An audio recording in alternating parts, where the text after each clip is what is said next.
think it changes over the years, right? I mean, I remember when we first started, the conversation was around what is a product manager, and am I a product manager, and how do we find our feet, and how do we make our space for ourselves and differentiate ourselves and make sure people understand what it is that we do.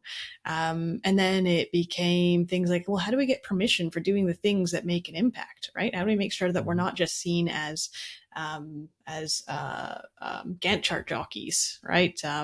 Making specs and just trying to get things out the door and creating feature factories. How do we make space so we can spend time in discovery and, building our teams out in the right way? How do we build psychological safety? And there became this whole trend around moving up in the right track for you, right? How do you become the not just a great product manager, but a great product manager leader?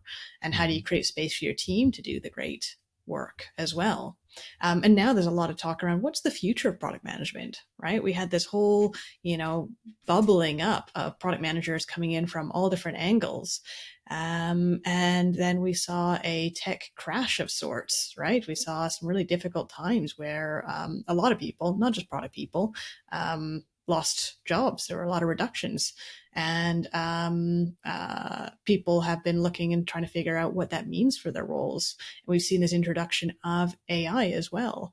And AI can do some of the stuff that, frankly, I was doing as a product manager years ago when I was a much more junior role. So what does it mean to be a product manager? And so the conversations now are talking about, well, what's the future of product management? And how do we make sure that we're still adding value to the companies that we're working for? And my belief is that there's still tons of value that a product manager can add to their team and add to the company that they're working for. There's great conversations happening around this and great things that are in flow in this space. I think the future is still to be written in this area.